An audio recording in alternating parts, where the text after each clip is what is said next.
Hechos 15 del 36 al 41, dice así la palabra del Señor. Después de algunos días, Pablo dijo a Bernabé: volvamos y visitemos a los hermanos en todas las ciudades donde hemos proclamado la palabra del Señor, para ver cómo están. Bernabé quería llevar también con ellos a Juan, llamado Marcos, pero Pablo consideraba que no debían llevar consigo a quien los había desertado en Panfilia y no los había acompañado a la obra. Se produjo un desacuerdo tan grande que se separaron el uno del otro. Bernabé tomó consigo a Marcos y se embarcó rumbo a Chipre, pero Pablo escogió a Silas y partió, siendo encomendado por los hermanos a la gracia del Señor, y viajaba por Siria y Cilicia, confirmando a las iglesias. Oremos. Padre Celestial, a ti me encomiendo en esta mañana, Padre, que tu palabra caiga en nuestros corazones con poder, Señor. Desafíanos, rétanos, Señor, y haznos crecer para glorificarte de una mejor manera cada día. En Cristo Jesús oramos. Amén. Cuando los amigos se separan, ese es el tema al que nos lleva el día de hoy, hermanos. Los amigos, yo considero que la amistad entre seres humanos es una de las más grandes bendiciones que pueden existir, hermanos. Todas las personas deberíamos buscar relaciones de amistad duraderas y profundas, y sobre todo amistades en el Señor, amistades en Cristo. Habemos personas a las que se nos dificulta un poco más esto, ¿verdad? Hay personas que somos de personalidad más introvertida, nos cuesta socializar, pero creo, hermanos, que todos debemos de buscar amigos. De hecho, hermanos, yo considero que esa es una debilidad que tengo, y todavía me sorprendo después de 14 años que me haya podido casar, ¿verdad? Pero gracias a Dios por la esposa que es mi mejor amiga que tengo, y mi esposa Araceli.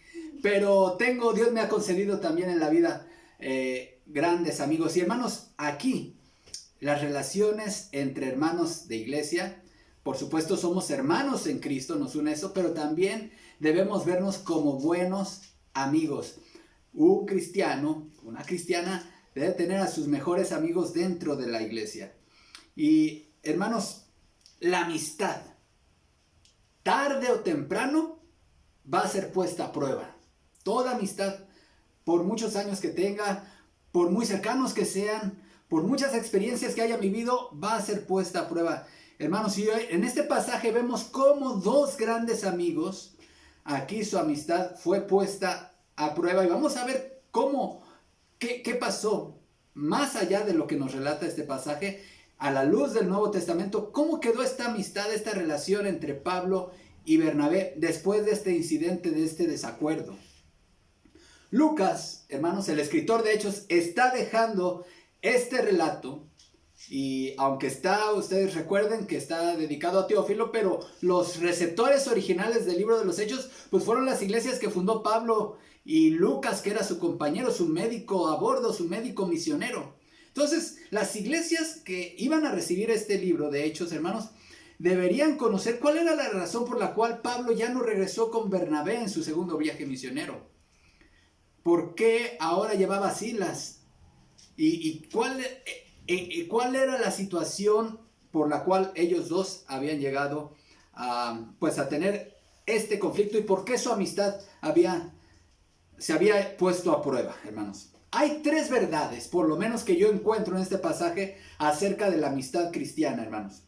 Y la primera verdad es que los amigos creyentes, estamos hablando de la amistad en un contexto cristiano, amigos entre dos amigos que conocen al Señor, que tienen una relación personal con Dios. La primera verdad, hermanos, los amigos son amigos porque comparten cosas en común.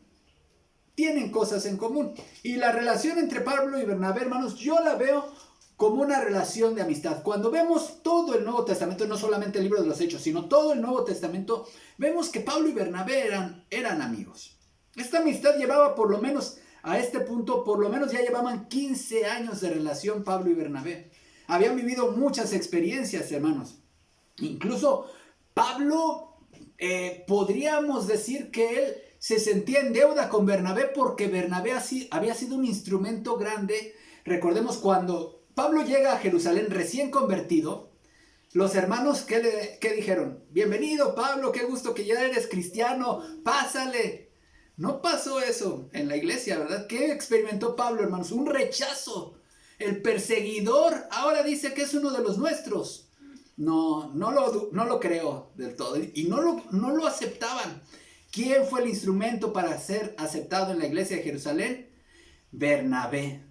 Bernabé tomó a Saulo, en ese entonces todavía sí se le conocía, y lo presentó ante los apóstoles. Y solo a través de esa mediación de Bernabé fue que ya Pablo, dice Hechos, entraba y salía con ellos. Ya finalmente había sido aceptado.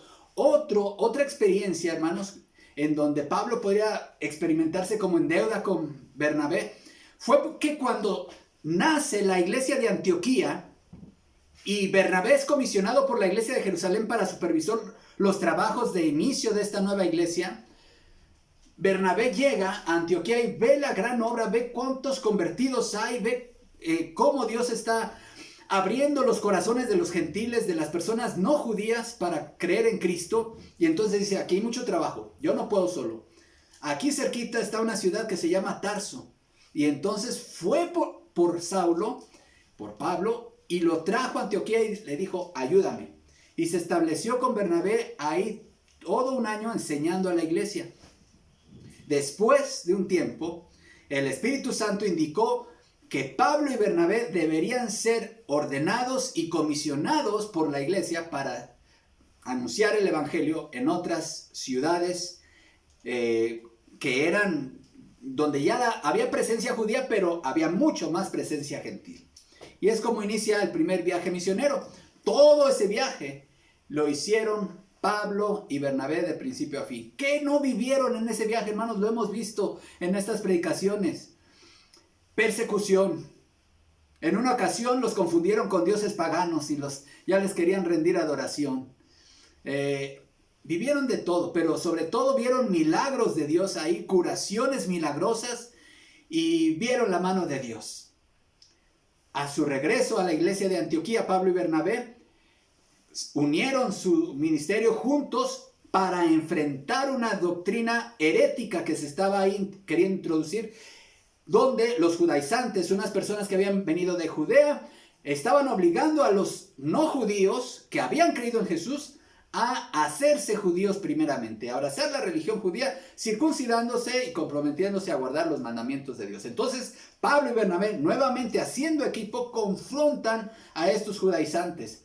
Tan es así que la iglesia de Antioquía, su iglesia, los comisiona a Pablo y a Bernabé para Jerusalén, para realizar un viaje y participar en el concilio primer concilio cristiano, en donde se establece que no es necesario la circuncisión para los cristianos, no es necesaria la ley, sino solamente la gracia de Dios basta para nuestra salvación. La fe en Cristo Jesús. Cristo y solo Cristo. Gracia y sola gracia es lo único que necesitamos para ser salvos.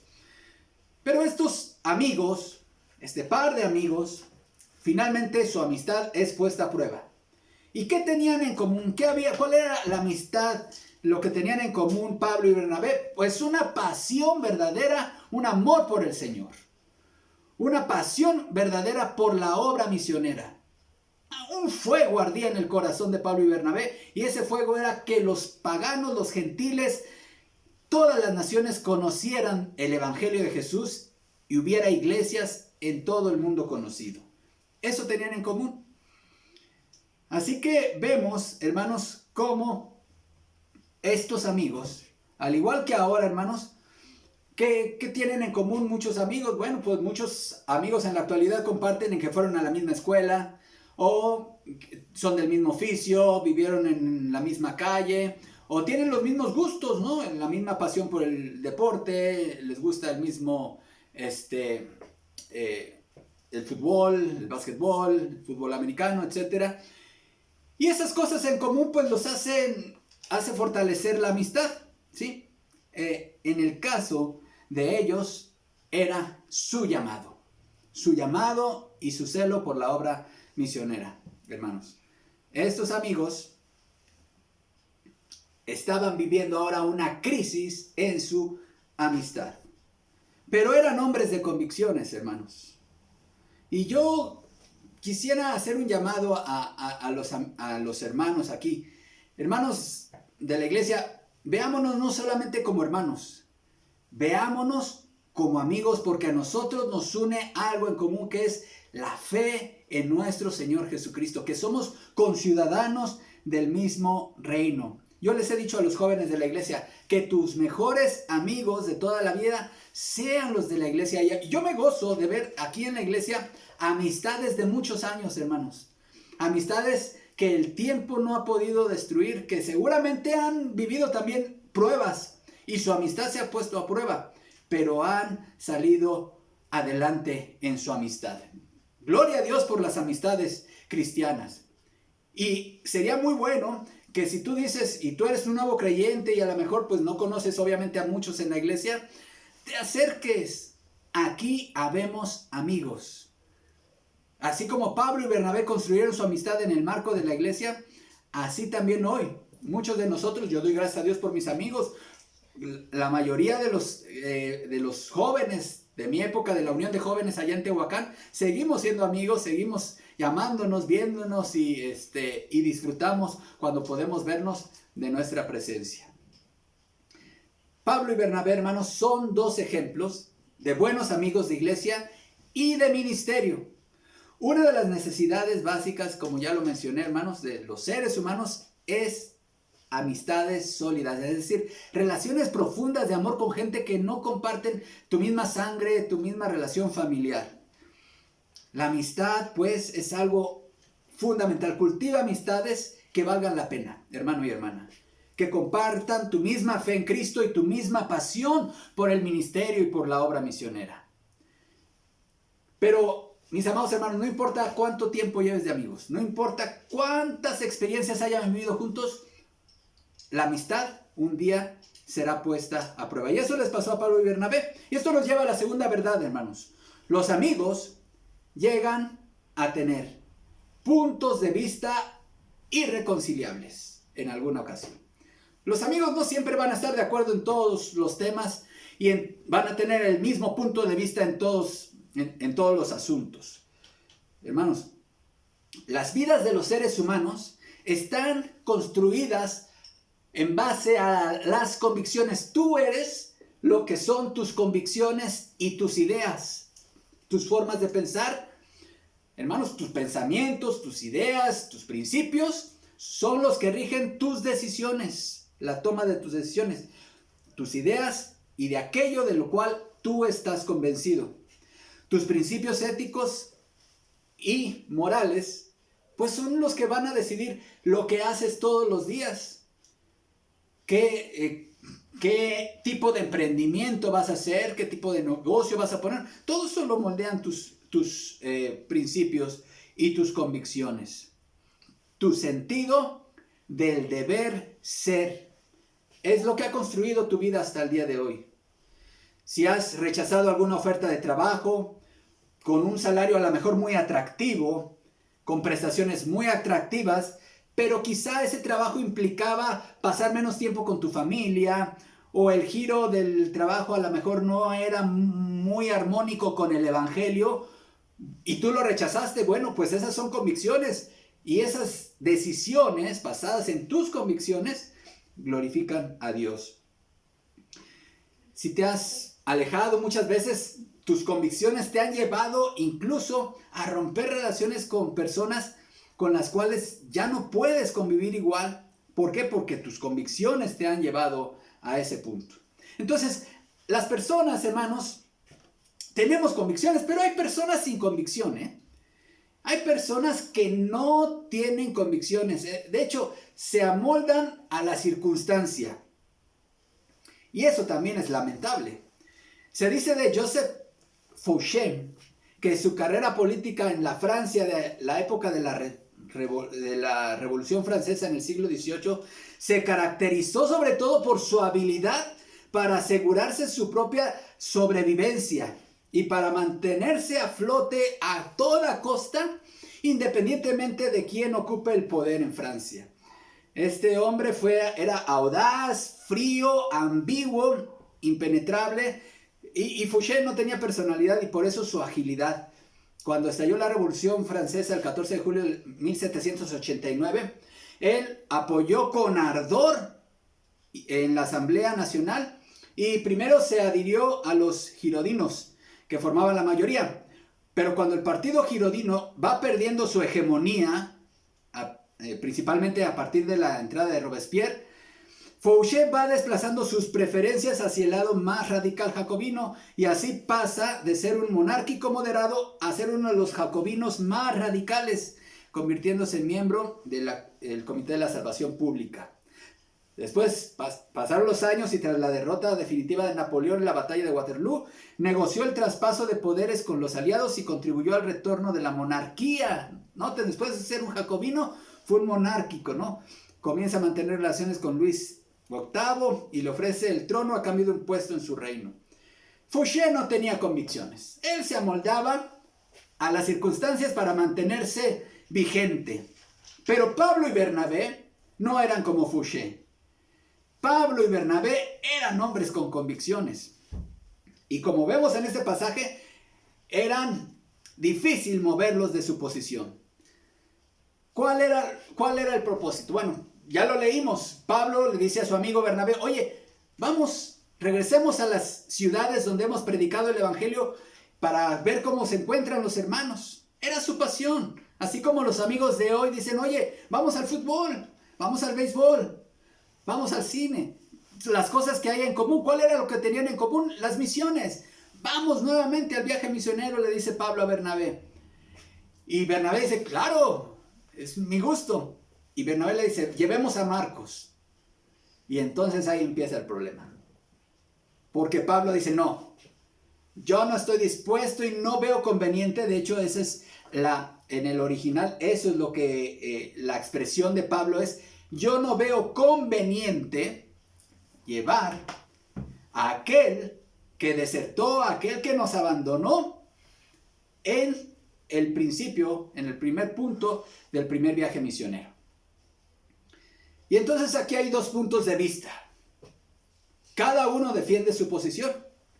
¿Sí? ¿Por qué? Porque Bernabé insistía en llevar a Juan Marcos. Y alguien podría decir, bueno, pues es que Juan Marcos es tu sobrino, Bernabé, pues es tu pariente y por eso lo apoyas. Pero Pablo decía, no, yo no estoy dispuesto, no lo veo conveniente.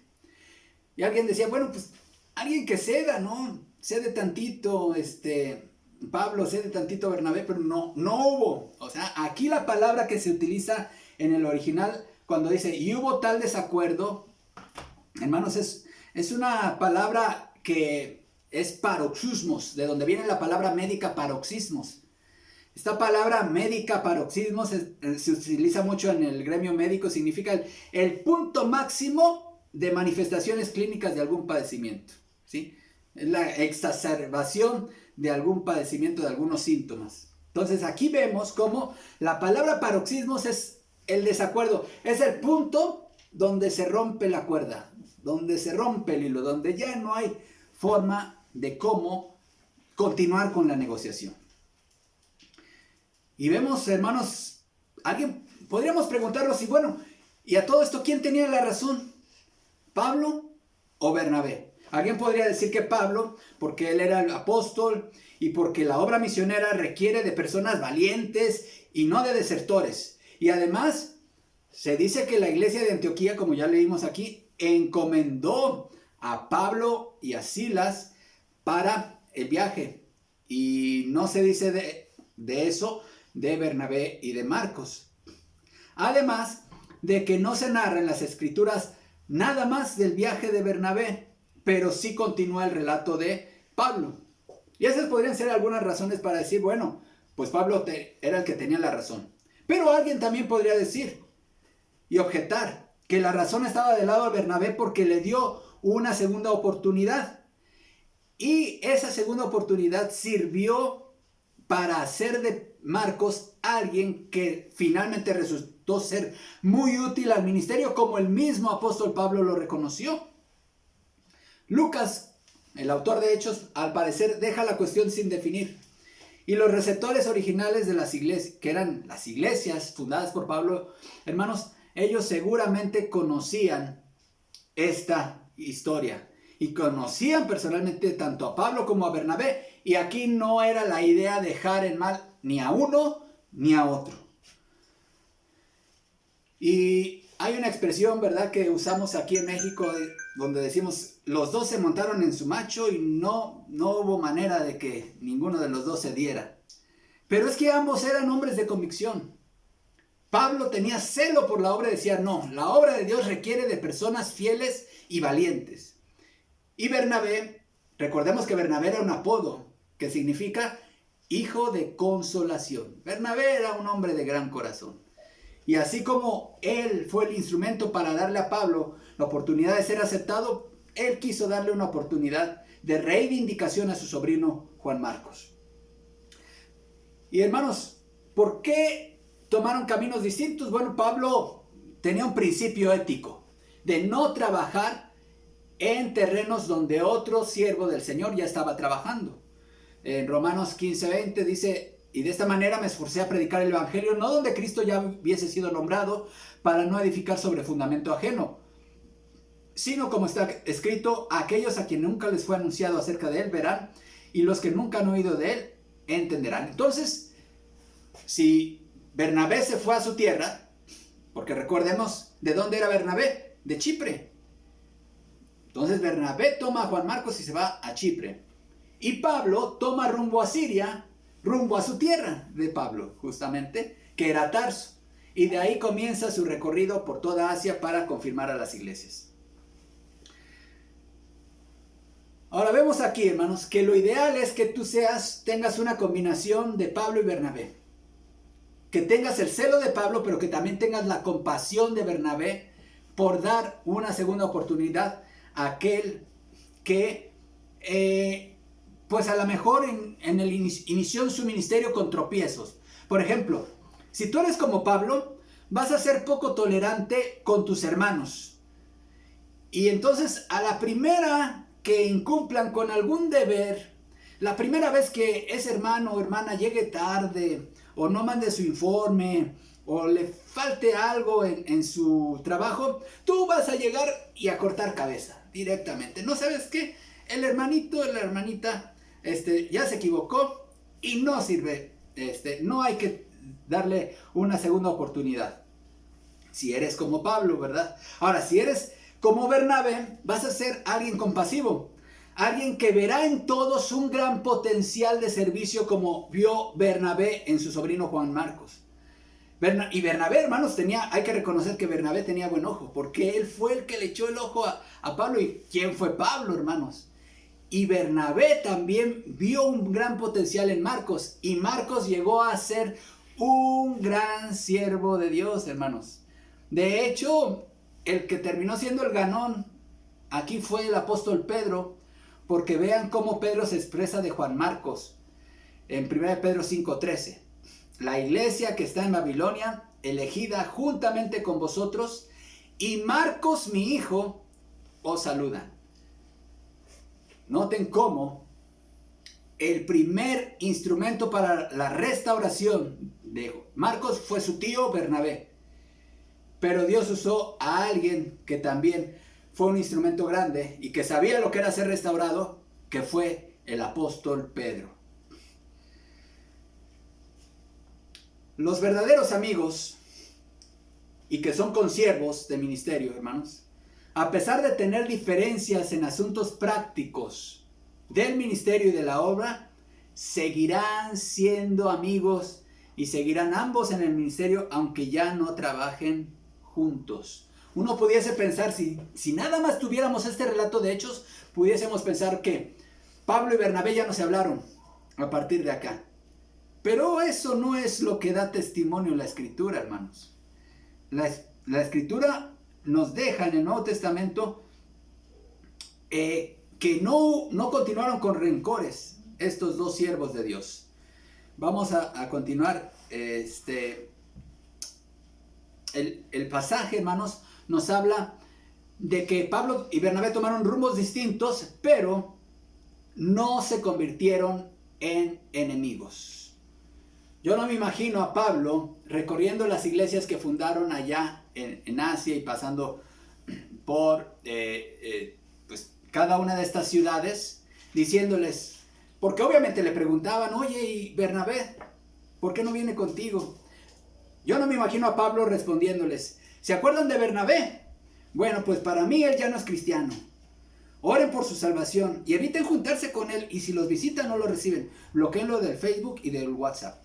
No, yo no creo que Pablo andaba hablando mal de Bernabé. Y lo vemos en las cartas. Ahorita vamos a ver cómo se expresaba Pablo y cómo Pablo reconocía el llamamiento de Bernabé. Tampoco Bernabé tomó esa actitud. El motivo de separación, hermanos, de Pablo y Bernabé no fue un asunto doctrinal.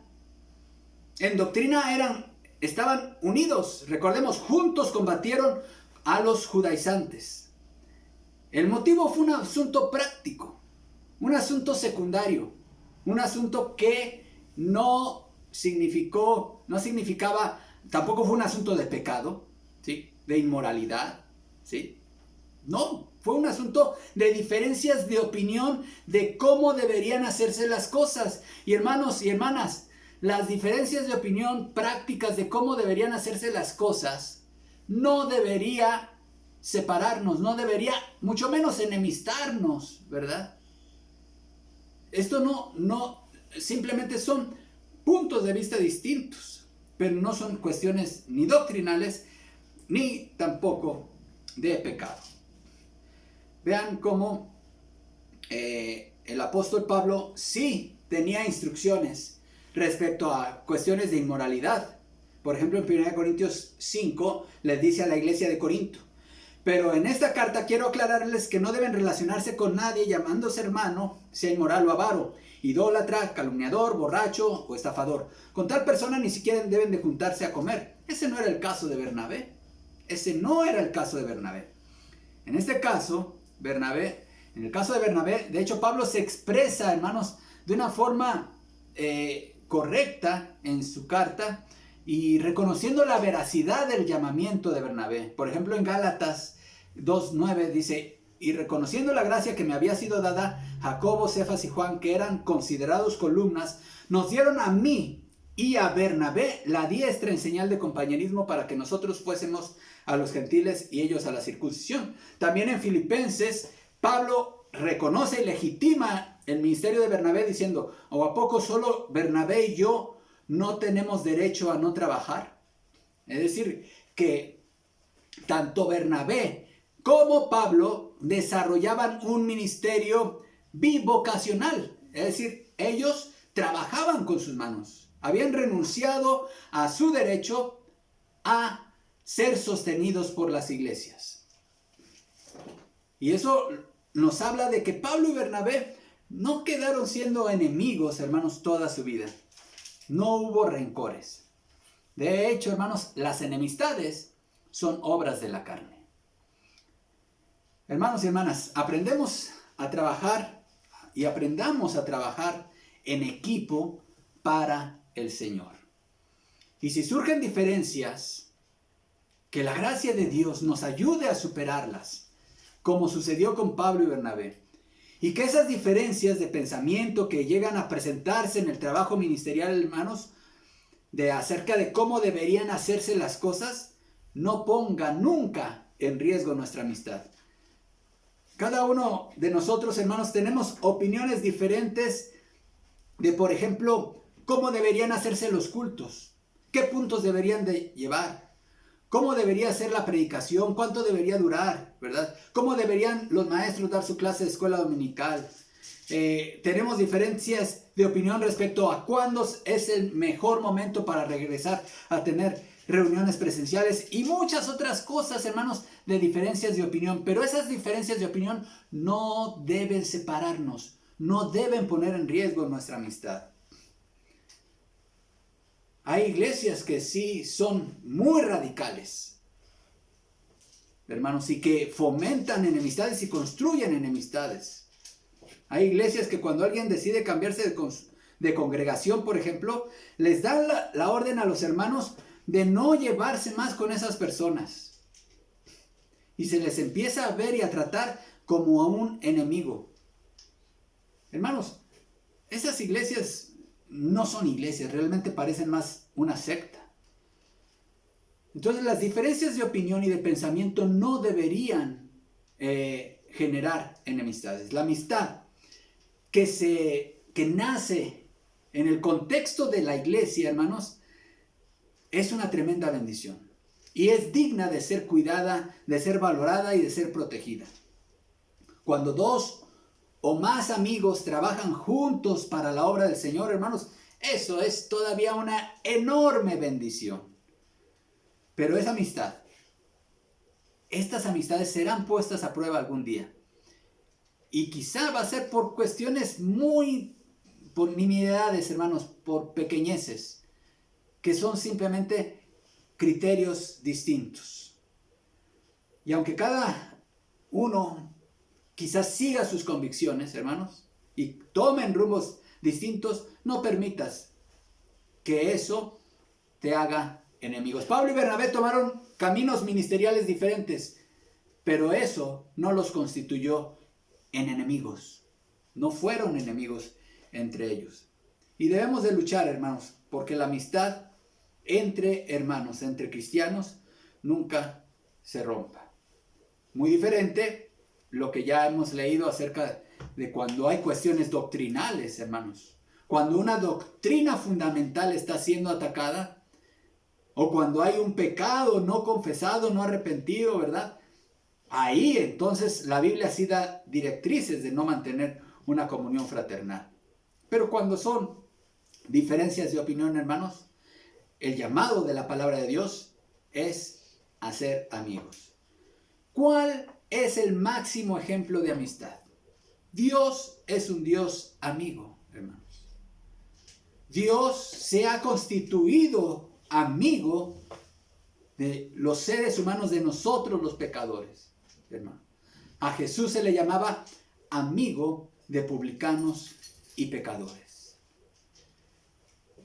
En su noche previa a ser crucificado, Jesús, en esa reunión privada con sus 12 apóstoles, les dijo: ya no los llamaré siervos, los he llamado amigos, porque un siervo no sabe lo que hace su señor, pero yo todo lo que oí de mi Padre se los he dado a conocer.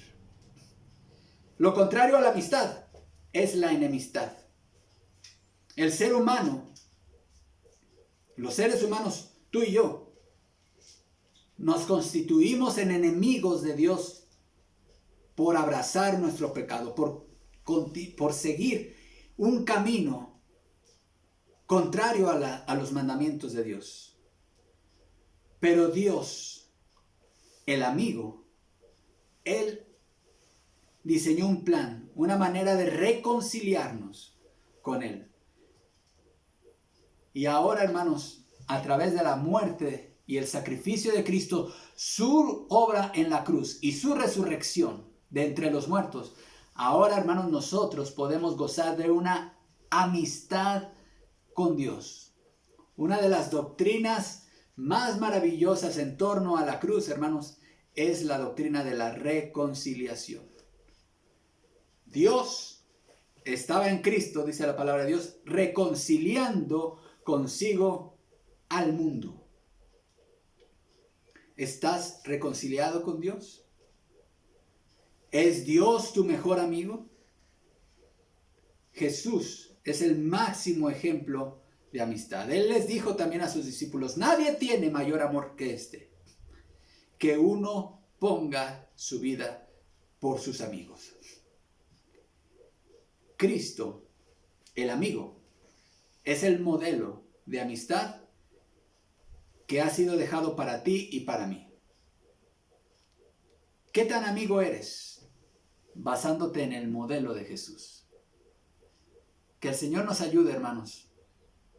En primer lugar, si alguien no ha sido reconciliado con Dios, si no ha recibido el perdón de sus pecados a través de la sangre derramada de Jesús en aquella muerte expiatoria, si alguien no ha entregado su vida a Jesús, hoy es el día de que te reconcilies con Dios y de que Dios se convierta en tu amigo.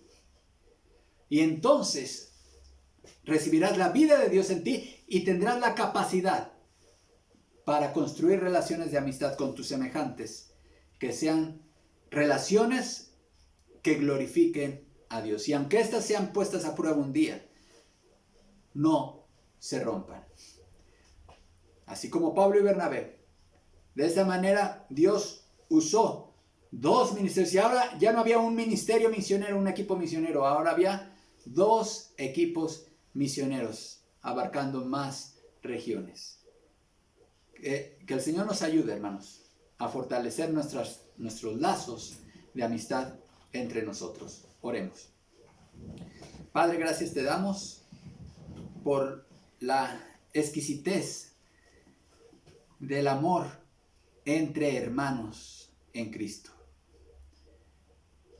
Una de las grandes bendiciones que nos has dado, Señor, en Cristo Jesús es la amistad entre creyentes. Gracias te damos porque no solamente nos vemos como hermanos o como personas que pertenecemos a la misma iglesia, pero que hay distancia sentimental o emocional entre nosotros. No permitas, Señor, que esa sea la experiencia. Ayúdanos a construir relaciones fuertes y sólidas de amistad entre nosotros, siguiendo el modelo de Jesús, porque tú, Señor, tú, Padre, eres el modelo de amigo más grande que tenemos. Señor, sé glorificado, hoy y siempre, en Cristo Jesús. Amén.